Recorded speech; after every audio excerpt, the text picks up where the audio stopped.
All right, welcome to the last lecture in this Old Testament literature course. This is the final one of a 10-week course, and this one is going to focus on prophetic and what is known by Longman, Tremper Longman, the author of the main textbook in this class, as epic literature or epic poetry. And so, just to once again overview, we've talked about how to deal with narrative, and we're finishing now how to deal with poetry. And Longman has saved the prophetic and epic poetry for the end here. So let's jump right in.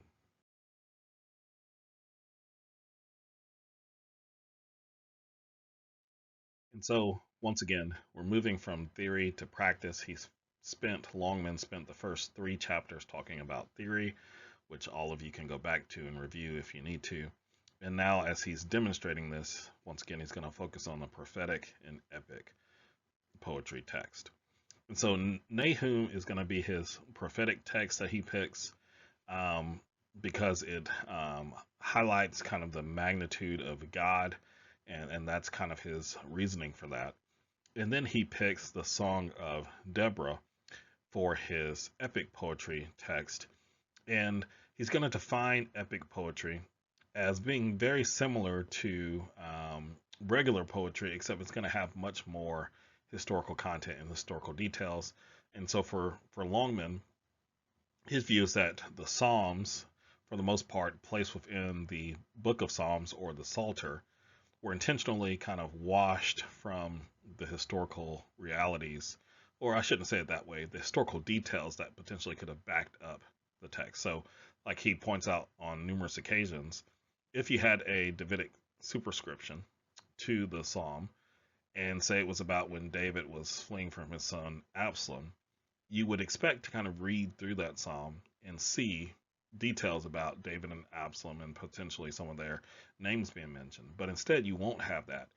You'll just have this first person talking about running from their enemies. And because of the superscription, you're supposed to potentially assume that the first person narrative speaking is David and that the enemy there is Absalom, but that it's been kind of made into a generic form so that it can apply to any situation in any place or anyone going through a similar sort of situation. However, Longman's going to say, no, with epic poetry, you don't have that. So, like if you read through the Song of Deborah, there are specific mentions of Deborah in Judges 15 in parallels to the event that's happening in Judges chapter 4 and the things happening in the poem there in Judges chapter 5. So that's the distinguishing feature of epic poetry. And so for this lecture, we're just going to focus on talking about how to deal with prophetic text. Um, and we're not going to so much get into the epic poetry, but once again, you have that information in the chapter. So I would encourage you to read through that.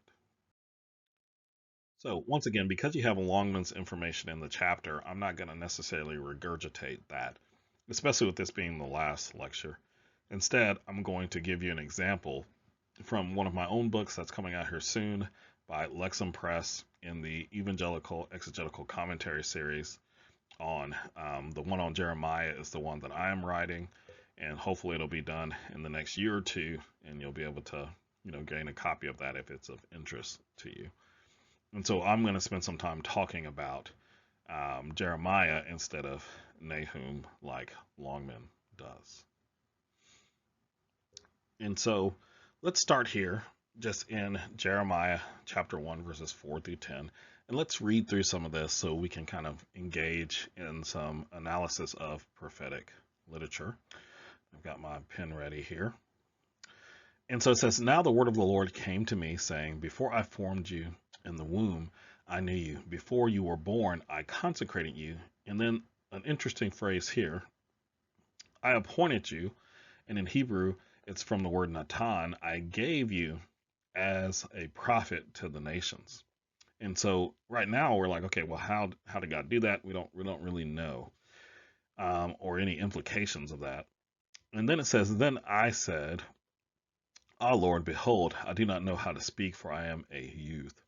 But the Lord said to me, do not say I am only a youth, for to all whom I To all to whom I send you, you should go, and whatever I command you, that's another interesting point here, you shall speak. Then he says, do not be afraid of them. And once again, it doesn't tell you who to be afraid of, and it doesn't tell you what God's commanding yet. For I'm with you to deliver you.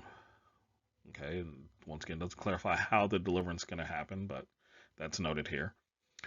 Then the Lord put out his hand and touched my mouth. And the Lord said to me, behold, I have put my words in your mouth. See, I have set you this day over nations and kingdoms, which is going to be important here in a second, to pluck up and to break down, to destroy and to overthrow, to plant, build and to plant. And so, generally speaking, this is a sort of conversation, obviously, that Jeremiah is having with the Lord. And this conversation starts with God approaching him and saying, hey, you can do this. I've appointed you to do this. And then Jeremiah saying, no, I can't. God saying, okay, don't focus on your personal ability. Focus on what I'm telling you can do, because I'm going to deliver you. I'm going to give you the strength to do this. And then this phrase here, of God touching his mouth, I'll just put that in a different color. The Lord touching his mouth is, in a sense, the Lord kind of anointing him or giving him this sort of ability to be able to act in accordance with God's will.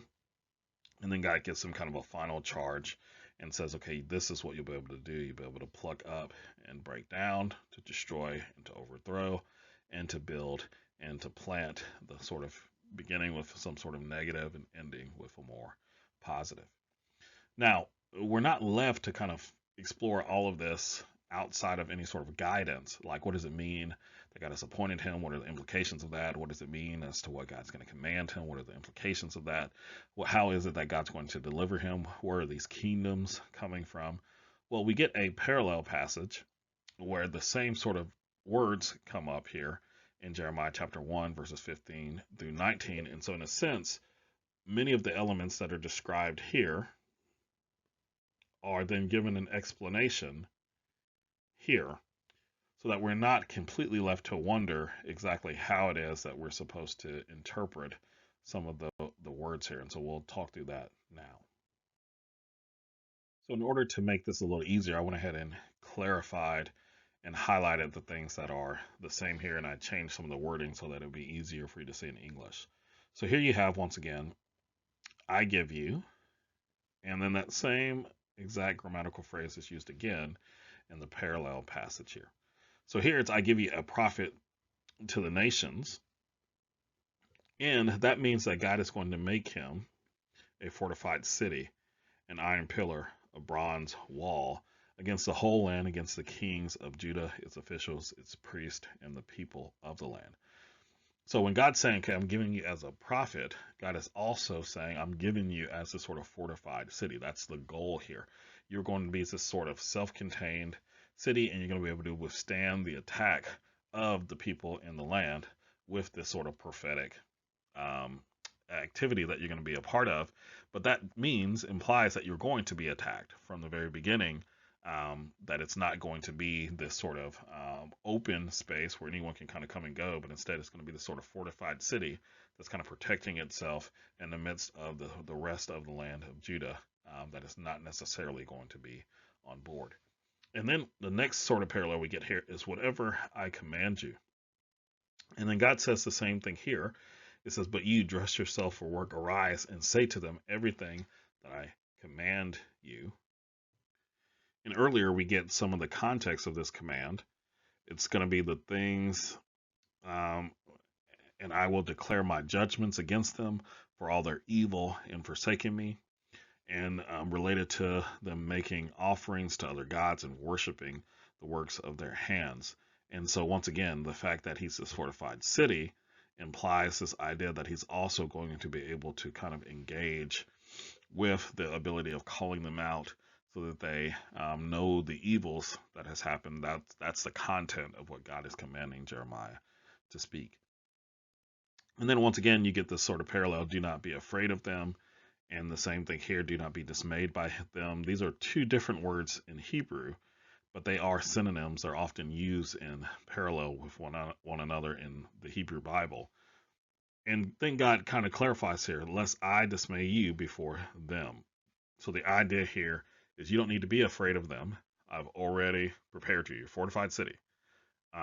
You're going to do these sort of judgments, and part of the reason that you don't need to, or I'm going to dismay you before them if you dismay me, is because once again, I've already given you all of the support and help that you need. You don't need to sort of run away from that.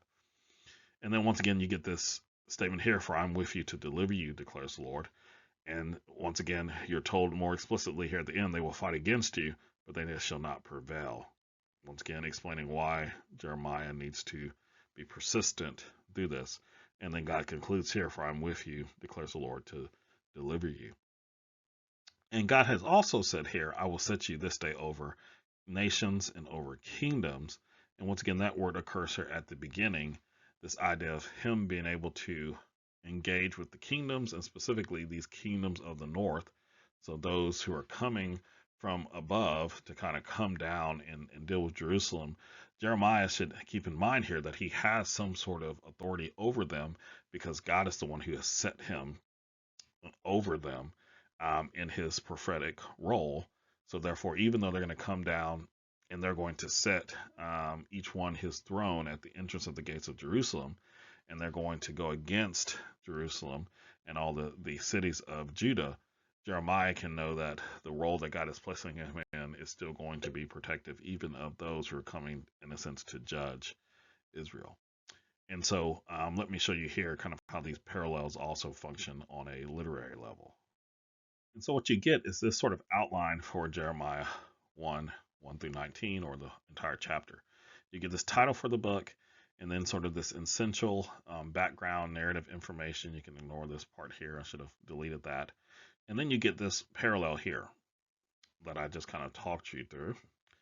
And in between this, you get this narrative of Jeremiah's call and these visions of Jeremiah.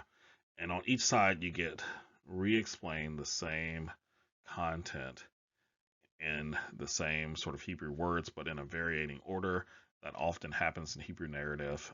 They wouldn't just necessarily repeat the same order for you, but they would variate parts of it to try to emphasize certain things.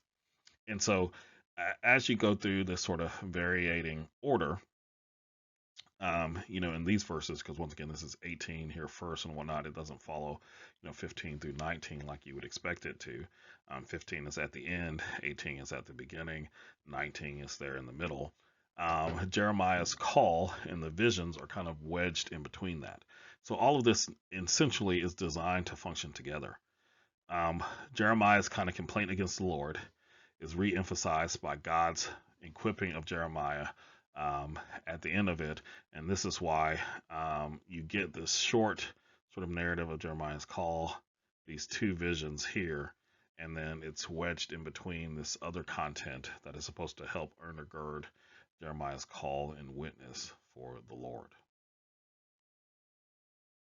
All right, so now it's time for our final Riken activity. And he ends with talking about the last form of lyric poetry in the Bible, where he's going to call it an iconium. An iconium is a praise lyric that talks about an abstract quality or a general character type. And so he gives examples of both of these. So he's going to say Psalm 1, Psalm 15, 112, and 120 are all a general character type praise, because they're praising just the godly man or the godly person in each case. So like in Psalm 1, it's blessed is the one who meditates on the law day and night, and does not turn from it, and it's like a tree planted by streams of water. That's just praising the general character type of someone who is godly. And then when it's talking about an abstract quality, he's going to give an example here of Proverbs 31, 10 through 31. It's just praising the virtuous woman, or the righteous woman, the woman of great worth, however you'd want to translate that into English. And it's just giving abstract quality traits of her, so that she is one who, takes care of everyone in her household. She's, in a sense, working day and night there. Her husband is praised in the gates. Things like that are just her more general abstract qualities. And then he's going to argue that Isaiah 52 and to 53 is a reversal of the pattern. so that it still qualifies, but it's intentionally kind of doing the opposite of it. So in Iconium, um, is intentionally trying to praise. Iconium is intentionally trying to praise good things. So blessedness, hope, peace, virtue. But in Isaiah 52 to 53, we get this sort of praise of suffering.